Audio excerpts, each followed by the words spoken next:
दोस्तों में आप सबका स्वागत है। दोस्तों, कहावत है कि डूबते को तिनके का सहारा भी काफी होता है। अब देखिए, यह कहावत ताइवान और चीन के बीच बढ़ रहे तनाव पर कितनी सटीक बैठ रही है। भाई साहब, पिछले हफ्ते ताइवान के नए राष्ट्रपति लाई चिंगते ने पदभार संभाला। शपथ ग्रहण समारोह से कुछ ही घंटे पहले चीनी लड़ाकू जेट और नौसेना के जहाज कथित तौर पर स्वशासित द्वीप की समुद्री सीमा को पार कर गए। हालांकि सीमा क्षेत्र का यह उल्लंघन कोई नई बात नहीं है, लेकिन ताइवान के संबंध में चीन के इरादों को लेकर चिंताएं बढ़ रही हैं। ऐसा इसलिए है क्योंकि चीन ताइवान पर अपना दावा करता है, हालांकि ताइपे उसके दावों को खारिज करता है। मार्च में ही अमेरिकी सेना के एक शीर्ष अधिकारी ने कहा था कि चीन अपने सैन्य और परमाणु शस्त्रागारों का निर्माण कर रहा है। अधिकारी ने कहा कि बीजिंग 2027 तक ताइपे पर आक्रमण करने की तैयारी कर रहा है। सैन्य अभ्यास से लेकर सोने के भंडार को बढ़ाने तक भू राजनीतिक विशेषज्ञ हर चीनी कदम को ताइवान के साथ संभावित संघर्ष की तैयारी के रूप में देखते हैं। सबसे बढ़कर कई मौकों पर चीनी राष्ट्रपति शी जिनपिंग ने यह संदेश दोहराया कि चीन निश्चित रूप से ताइवान के साथ पुनः एकीकृत होगा, तथा उन्होंने चीनी स्वप्न को साकार करने के लिए 2049 की तिथि निर्धारित की है। शी ने द्वीप पर बल प्रयोग की संभावना से इनकार किया है, लेकिन अब पश्चिमी गुप्त एजेंसियों का दावा है कि 2027 तक यानी 2027 तक चीन ताइवान पर हमला कर सकता है। जिस तेजी से घटनाक्रम बदल रहा है, हमले की तारीख नजदीक आ सकती है। तो आज की इस वीडियो में हम जानेंगे कि चीन ने ताइवान को घेर तो लिया है, लेकिन क्या चीन ताइवान के खिलाफ युद्ध कर सकता है, और जंग की स्थिति में ताइवान के लिए सहारा कौन बन सकता है। तो जानने के लिए बने रहिए हमारे साथ अंत तक। साथ ही जो व्यूअर्स पहली बार मेरे चैनल पर आए हैं, वे चैनल को सब्सक्राइब करके बेल आइकन बटन जरूर प्रेस कर लें। ये तो आप सभी जानते हैं कि इलेक्ट्रिक कारों से लेकर नवीनतम स्मार्टफोन तक प्रौद्योगिकी यानी टेक्नोलॉजी ने हमारे जीवन को सरल बना दिया है। लेकिन क्या आपने कभी सोचा है कि इन उपकरणों की खासियत क्या है? यह सब एक छोटे इलेक्ट्रॉनिक घटक सेमीकंडक्टर चिप के कारण है। ये चिप्स आधुनिक तकनीक की रीढ़ है। पिछले कुछ वर्षों में ये चिप्स आकार में छोटे लेकिन प्रदर्शन के मामले में अधिक शक्तिशाली हो गए हैं। चिप जितनी छोटी होगी वह उतने ही अधिक उन्नत कार्य कर सकती है। तो भाई साहब, चिप क्षेत्र में ताइवान का दबदबा है। इसने सिलिकॉन वेफर्स को काटने से लेकर छोटे इलेक्ट्रिक सर्किट पर पैटर्न प्रिंट करने तक सेमीकंडक्टर चिप की जटिल निर्माण प्रक्रिया में महारत हासिल की है। ताइवानी कंपनियां चिप निर्माण के हर पहलू में शामिल हैं। नवीनतम आंकड़ों के अनुसार ताइवान दुनिया में 60% से अधिक चिप्स का निर्माण करता है।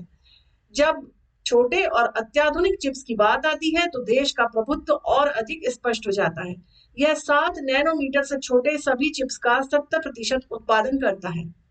यह द्वीप राष्ट्र दुनिया के कुछ शीर्ष चिप निर्माताओं का घर है। इनका नेतृत्व ताइवान सेमीकंडक्टर मैन्युफैक्चरिंग कंपनी या टीएसएमसी कर रही है। टीएसएमसी कंपनी कुछ प्रमुख तकनीकी कंपनियों के लिए चिप्स बनाती है।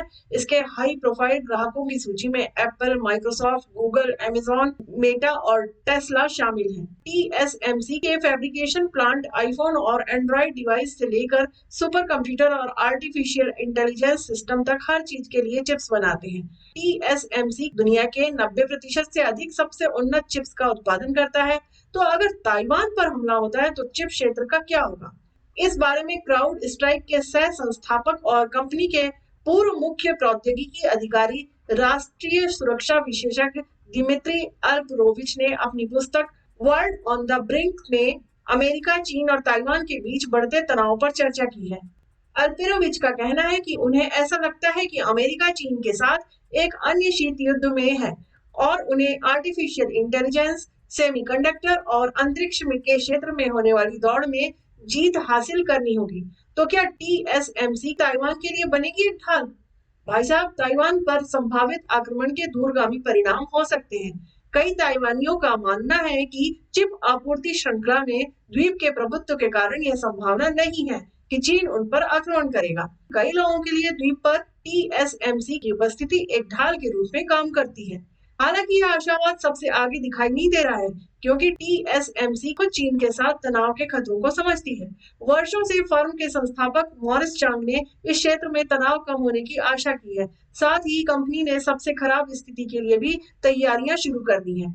अब चीन और ताइवान के बीच तनाव बढ़ गया है, इसलिए कंपनी ने द्वीप से दूर अपने उत्पादन में विविधता लाने की कोशिश की है। टीएसएमसी के जापान और अमेरिका में नए कारखाने खुले हैं। इसके आगे जर्मनी में एक और सुविधा बनाने की योजना है। ताइवान का शीर्ष सहयोगी अमेरिका स्वयं इन कमजोरियों को पहचानता है। इस महीने की शुरुआत में अमेरिकी वाणिज्य सचिव जीना रायमुंडो ने कहा कि ताइवान पर चीनी आक्रमण और टीएसएमसी द्वारा चिप उत्पादन रोकना बिल्कुल विनाशकारी होगा। अमेरिका ने ताइवान के चिप निर्माताओं पर अपनी निर्भरता कम करने के लिए कदम भी उठाए हैं। अमेरिका अमेरिकी धरती पर नए अत्याधुनिक निर्माण सुविधा स्थापित करने के लिए चिप कंपनियों को अरबों डॉलर की सब्सिडी प्रदान कर रहा है।